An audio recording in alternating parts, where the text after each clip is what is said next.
In 1979, Ugandan soldiers found something they didn't expect at one of their president's torture facilities. Refrigerators packed with human heads, organized and labeled by name.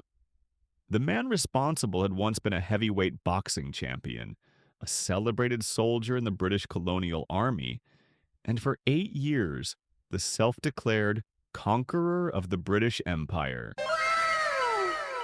This is how Idi Amin turned one of East Africa's most promising young nations into a slaughterhouse, and how it all came apart in less than 6 weeks.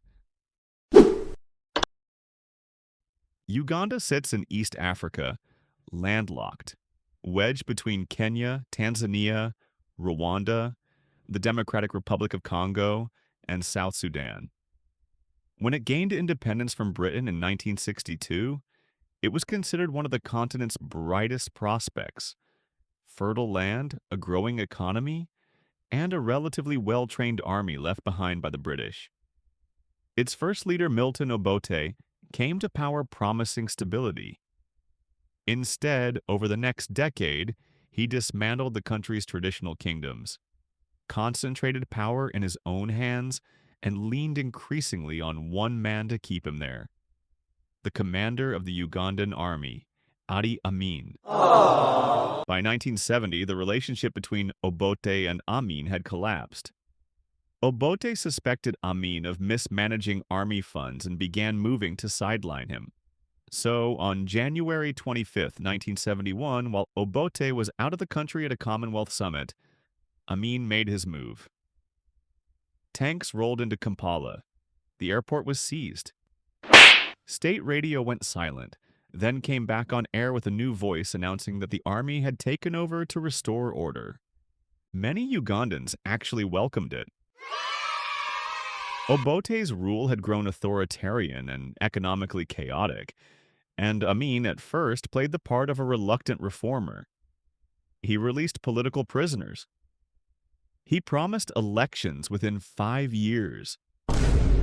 International observers, including the British government, quietly hoped this might stabilize the country. They were wrong almost immediately. Amin began purging the army of soldiers loyal to Obote, specifically targeting two ethnic groups, the Acholi and the Lengo, who had formed the backbone of Obote's support. Within months, thousands of soldiers from these groups were executed inside their own barracks. This wasn't policy. It was the first sign of how Amin would govern for the next 8 years. Through fear, executed quickly, and aimed at whoever he perceived as a threat. Amin formalized his rule through two organizations, the State Research Bureau and the Public Safety Unit. Officially, they were intelligence and police agencies. In practice, they were death squads, operating out of converted buildings across Kampala, answerable only to Amin. Anyone could disappear into them. Journalists, judges, university lecturers, former ministers, even Amin's own officials if he suspected disloyalty. In 1972, Amin made a decision that would devastate the Ugandan economy for decades. He ordered the expulsion of the country's entire Asian population, between 50,000 and 70,000 people, many of Indian and Pakistani descent, whose families had lived in Uganda for generations and controlled a large share of its businesses, trade, and manufacturing. He gave them 90 days to leave. Their businesses, homes, and assets were seized and redistributed, often to military officers with no experience running them.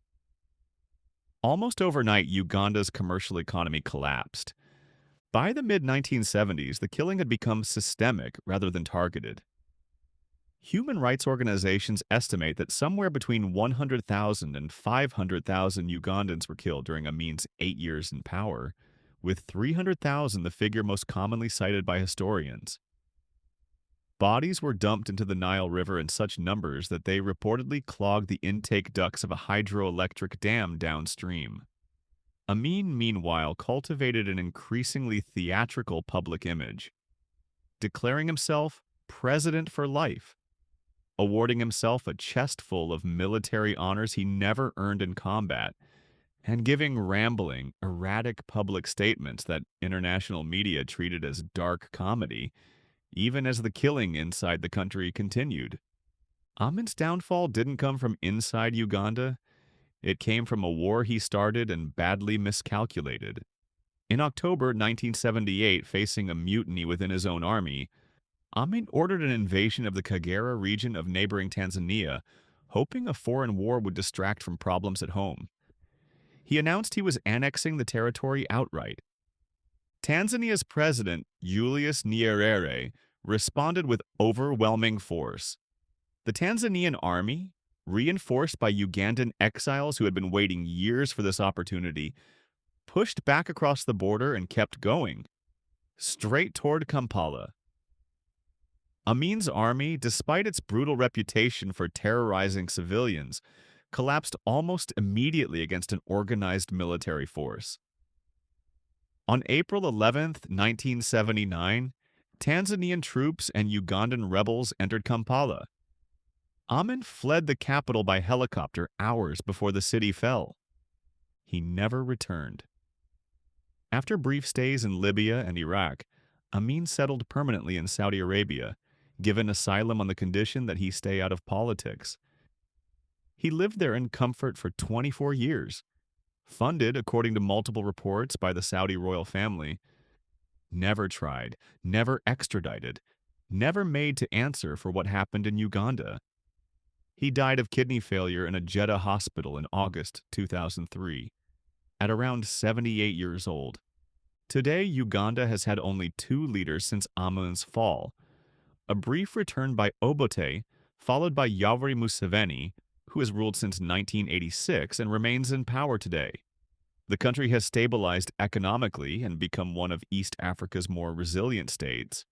But Amin's expulsion of the Asian community in particular left scars that took decades to address. It wasn't until the 1990s that Uganda's government began actively inviting expelled families and their descendants to reclaim seized property and reinvest in the country.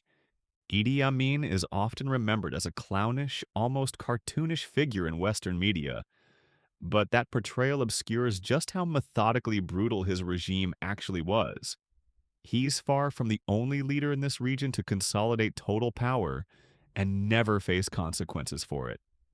In our next video, we're heading into Central Africa to look at a man who ruled for over 3 decades and stole more money than his entire country produced in years. Mobutu Sese Seko.